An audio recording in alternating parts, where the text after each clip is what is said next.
Hello friends, welcome back to my YouTube channel and thank you so much for your continued support. In today's video, we are looking at 4 types of traumas and how they impact your relationships. Traumas can originate from a variety of places, including occasionally those who are nearest to us, such as our families. It can be difficult to forget unpleasant experiences you had as a child or even significant demands and expectations that were put on you throughout your childhood. Advanced childhood experiences are what psychologists refer to as possibly traumatic events that can occur to children from the time of their birth until they are adults. These incidences are linked to chronic health problems, mental illness, and substance use problems in adolescence and adulthood, according to the Center of Disease Control and Prevention. Therefore, it is challenging to move past the trauma even as you get older and replace the household you were born into with the one you choose for yourself. It appears as though the spirit of your past have returned and are attempting to make everything about them once more. And even if you truly believe that your spouse is not the parent who neglected you, it might not make a difference. What type of stress can someone endure over the course of their lives? And what effects do these experiences have on their love lives? Let's examine 4 different kinds of trauma and how they may affect your romantic life. Number 1, rejection trauma. Because of this, it can be difficult to get over the trauma as you age and substitute the home you are born into with the one you choose for yourself. It seems like the ghosts of your past have come back to try and make everything about them once more. In 2015, a study looked at feelings that people experience when they feel rejected in partnership.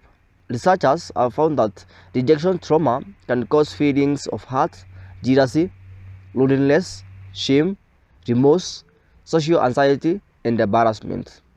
All of those feelings may eventually have a negative effect on your relationship and your sense of self within it. Keeping this in mind, people who have experienced trauma due to rejection interpret rejection as proof that they are unacceptable in some way.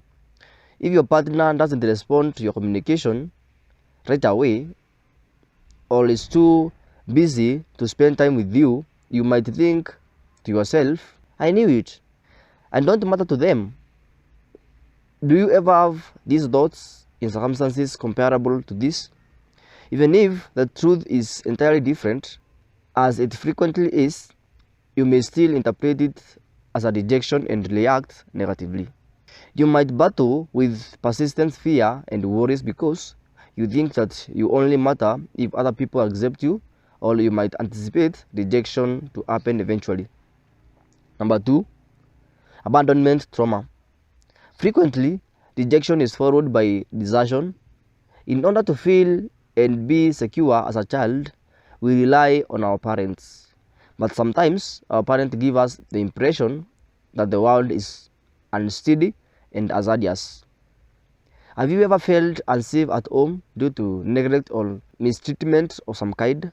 Perhaps there wasn't enough oversight. You were subjected to physical and narcissist abuse, or you went all day without eating. Children who go through these situations are often unable to fully comprehend the circumstances. They frequently can only justify this by asserting that they don't actually merit any consideration or concern. They began to think that the world isn't deserving of their confidence and that they aren't deserving of the ones either. They feel deserted.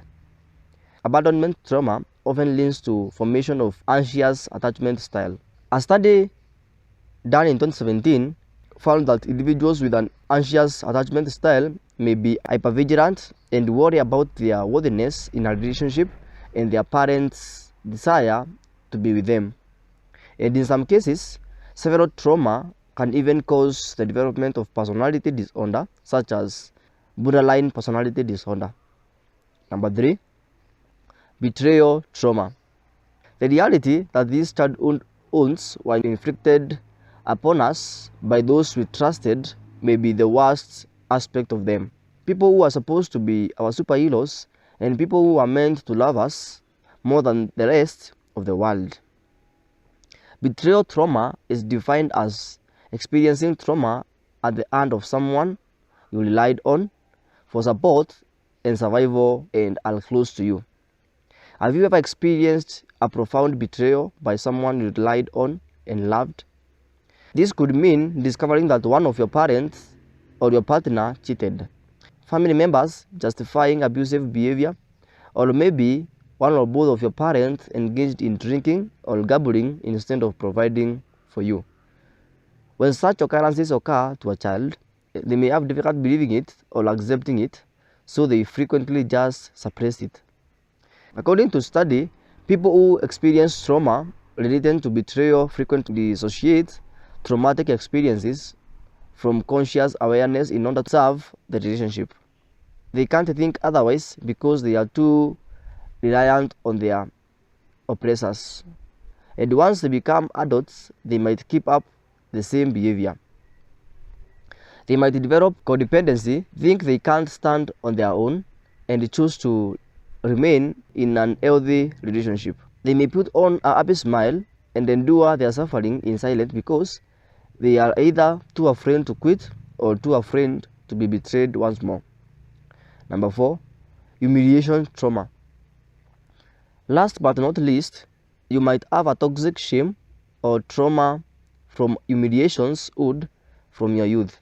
Did your folks even make you feel incredibly ashamed of yourself? They might have made fun of your adolescence body changes or made fun of you for not achieving the best grades in class. You may have created coping strategies that you still employ today to help you get through when you felt ashamed and humiliated. You could employ one of these 3 methods to cope with toxic shame you experienced as a child: moving away, moving towards, or moving against shame. Moving away from shame entails maintaining secrets, withdrawing from your companion, or isolating yourself. Becoming what you believe your partner wants you to be, even if it means abandoning your sense of self, can be a sign that you are moving towards shame. This can manifest as a codependency or people-pleasing behavior. And when you move against shame, you might attempt to fight those who shame you. Maybe you use passive aggression or insults to shame your partner before they get the opportunity to shame you. These coping mechanisms might assist you, but they might eventually harm your partnership. Do you believe that some of these trauma categories apply to you or your interpersonal behaviors? Have you identified any additional early trauma that either having a happy romantic relationship? And unfortunately, there are times we unknowingly look for companions who mirror those who have harmed us. This may later result in a relationship traumatic connection. This marks the end of our video today. Kindly feel free to leave your comments in the comment section below. Thank you so much for watching this video. Till next time, bye.